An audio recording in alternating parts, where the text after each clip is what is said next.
জয় হিন্দ বন্ধুরা, আমরা আজকে একটা ভয়ঙ্কর সুন্দর জায়গাতে চলে এসেছি। আমি এর আগে তো কোনোদিনও দেখিনি, তাই কাজের ফাঁকে আমরা আজকে এই জায়গাটায় পরিদর্শন করতে আসলাম। খুব ভালো লাগবে, তোমাদেরও খুব ভালো, তোমরাও হয়তো কেউ কেউ জানো জায়গাটা সম্বন্ধে। তো দেখতে থাকো জায়গাটা কীরকম আর কত সুন্দর পরিবেশ। এই দেখো, আমরা এখন সবাই আছি গুরুডনমার্গ লেক। গুরুডনমার্গ লেকের চারপাশ আমরা পরিক্রমা করছি। গুরুডনমার্গ লেক সিকিমে অবস্থিত, সিকিমের গুরুডনমার্গ লেক।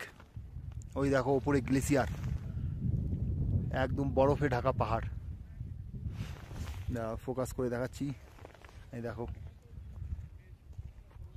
এই গুরুডনমার্গ লেক 5 থেকে 6 কিলোমিটার একটা রাউন্ডের দূরত্ব। একটা রাউন্ড পরিক্রমা করতে প্রায় 5 থেকে 6 কিলোমিটার।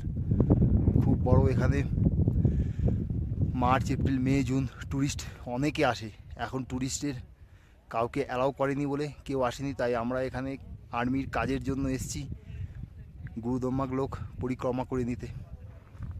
ড্রোন ভিডিও শ্যুট হচ্ছে, দেখো নাও, এই যে ড্রোন, এই গেল।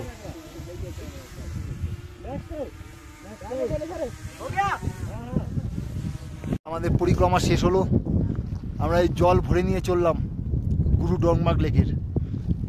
জল খুব শুদ্ধ জল। এখানে আমরা যা পাপ করেছি সব পাপ অন্তত কিছুটা হলে ধোবে।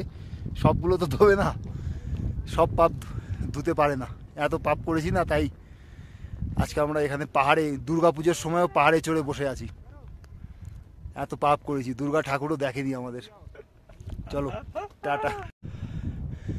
খুব অক্সিজেনের খুব অভাব এখানে, একদম শ্বাস এত কষ্ট হচ্ছে নিতে, বাপরে। লেকটার নিচে ওপরে উঠে আসতে হয় সিঁড়ি বেয়ে, মাত্র 20খানা সিঁড়ি বেয়ে উপরে উঠে আসতে হয়, তাতেই এত কষ্ট। দেখো, দেখতেই পাচ্ছ, গাছপালা ঘাস পোষ বলতে কিচ্ছু নেই। একদম পুরো কি বলবো, ন্যাড়া পাহাড় যাকে বলে।